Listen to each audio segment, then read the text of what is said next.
Hey guys, Scriptkey. I'm back on a video, and today we're gonna be doing our weekly ramblings of a WWE fan. So first off, we're gonna start off with Liv Morgan and her title reign.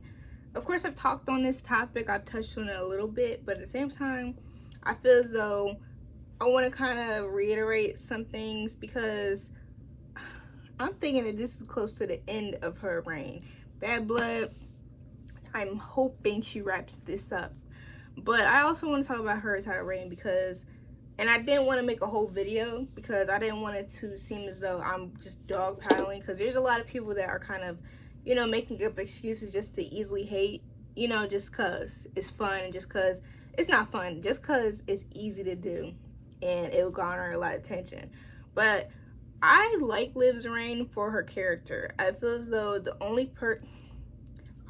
her title reign only positively affected Finn Balor.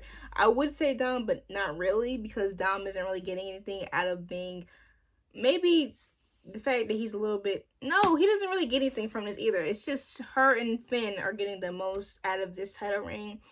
And for me, I like the fact that she was able to get her revenge tour. Looking back, I'm fine with her giving her revenge tour. That's cool. It helps her out. It helps Rhea look a little bit more grounded instead of being booked as strongly as people are saying that she is, and as she is. And it gives a little variety into the title shot wave. But I really think that her title reign doesn't help the women's division as a whole. And for me, as somebody who likes that, and for the show, the only show to be 3 hours, for that to be the main focus when it comes to the women's division, other than PFC, but that's not really connecting to the fans, really. That was a little bit of a downer.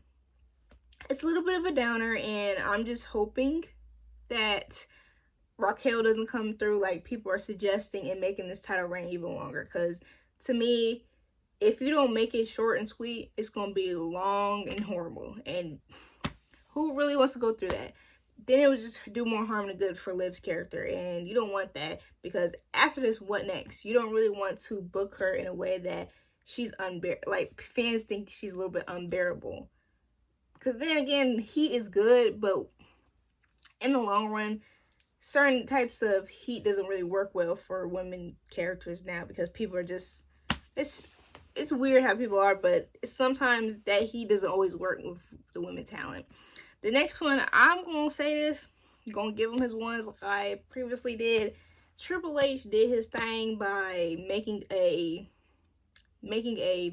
big title change, because you got the tag team belts getting changed, switched around on a Raw or SmackDown, but you ain't got that. You ain't really have a major title change in a while. Like, it's unless it's a PLE, nobody's changing their titles on a regular show. And also, it wasn't a long drawn out type of title either. And that's what I like. That's what I like, honestly. It just brings that unpredictability factor back in. And who doesn't like that? Like, who wants everything to be predictable? Nobody. Next thing I want to talk about is Drew and CM Punk. Now, when I'm talking about them two, I'm speaking after Bad Blood. I'm just, I'm just kind of looking forward to what's going on next. What is the type of feeling that I'm going to get? Because there's not been any. We've had the little teaser of something between CM Punk and Gunther, because he kind of called him out, but what happens if CM Punk loses? Because the person that loses the Hell in a Cell match, that person is going to have a interesting way of navigating through that loss. Because not only was it a matter of respect, but it's also like, dang, I was pushing so hard to win. I was pushing so hard for this, and here I am, a loser. And it's only my fault. It's nobody else's fault but mine. So that right there, and the fact that you can't just lose and get a title opportunity with the World Heavyweight Champion. No, that just doesn't happen. So I'm wondering, like, who would be the competitor? And for Punk, the opportunities, the possibilities is just endless, because he's back, and you have Rey Mysterio, you have Jey Uso, you have Dominic. You got all these people that you can make into a storyline. But for Drew, he's used to these people. You know, what type of storyline would they want to do after a very emotionally taxing, emotionally taxing year and a half year feud? You know, what are you gonna do with Drew if he loses? If he wins? If he loses, I think that Drew probably is gonna go after the World Heavyweight Championship. I mean, obviously, and I will also would like to see a rematch between Damian and Drew. I feel as though that would just be good because the match they gave was great. Now, you could put Punk with Seth if he loses, but I just don't know when Seth's coming back. So I didn't want to say for sure what was gonna happen. The next topic we're gonna talk about is the Roman, Cody Rhodes, and Solo Sikoa Jacob Fatu match. Now, y'all know there's a little controversy. Look, not controversy might be a strong word, but there's been a little chatters about that being the main event for Bad Blood and how that's just not, that don't work for some people. They don't like that. Now, for me, I think that y'all gotta be for real. I think people gotta be kind of for real.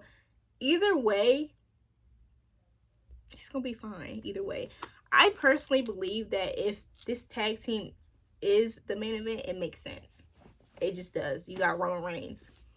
Need I say more? I will, but I don't have to. And then you have Cody Rhodes, the WWE champion, and this also is a unprecedented matchup. Like, who would have expected that Cody Rhodes was gonna work with Roman Reigns? Nobody. Especially for his first match back. Nobody's expecting that. Nobody was expecting that. So that being the main event makes sense. Especially since this is Cody's hometown. The city also means a lot to Roman. But in my opinion, Hell in a Cell can't open up. It can. I don't know why it's bizarre that they could open up, but they possibly could open up. But they also could just make Hell in a Cell with CM Punk and Drew right before the tag match. But my logic behind thinking that Hell in a Cell could open up is people think that the match is going to be so good it's going to put a damper on other matches. I don't believe that's true because you have the Hell in a Cell match, which we all are emotionally invested in, and we all are ready to see some blood. We all ready to see what goes down in the Hell in a Cell. We all ready to see that. But also we have the beef between Liv and Rhea that has been going on for a very long time, half the year. We have that what we're all emotionally invested in. There's nobody that's not invested in this story. The numbers don't lie. Everybody's invested in this storyline. So you can say whatever you want, but you're gonna be invested in this because Rhea Ripley and Liv Morgan put on the show. Then you got Dom hanging up from the Shark Tank. Like you have Dom hanging up from a Shark Tank. Like, who is not gonna be invested in that? And then the next match, the possible next match is gonna be freaking Finn Balor and Damian Priest. Finn Balor, who's the reason why Damian lost. Like, we're gonna be invested either way. You're gonna be invested either way. There's nothing that's gonna make me not invested. Sure, it's not gonna be the same blood and guts, but you don't really see blood and guts in WWE anyway. That's not really something that they be doing. So it's not really gonna mess nothing up. And I just don't, I can see it. I ain't gonna say I don't see it, but I just don't think that they're gonna have Roman open up. I don't know. That's just not how I'm feeling. I don't feel that from that, but it could be because Cody be opening up the show recently. He been opening up the show, so that it is a possibility. But either way, it's gonna be a good show. I think y'all putting too much of a I think y'all thinking a little bit too much into it just because it's Hell in a Cell. Y'all are like that, but I believe it was gonna be good either way. But to like relieve some people's anxieties of the whole thing, I think they should just put Hell in a Cell right before the main event of the tag team match because, like it or not, the Bloodline story is a lot more popular than the CM Punk and Drew story. It just is. It's a lot more popular and there's a lot more invested in it because 4 years, the WWE Championship attached to it, two of the big main eventers of the year attached to this match. Yeah, I just think there's so much invested into this whole tag team match. It don't matter. But that's my opinion on it. Let me know how y'all feel. How do y'all want the card to be? If Naomi don't win against Nia for the belt, I don't even want to see her go to Bad Blood. I love my girl. I love her. I love her. But if there's not a belt coming sooner rather than later, I don't know if I want. Wait. You know what? Let Naomi go there. Because, there's a way we can get a heel Naomi in this, so do whatever Triple H can do whatever he wants. Because there's a way for me to get something out of this. But thank you for watching. Please like, comment, share, and subscribe. Bye!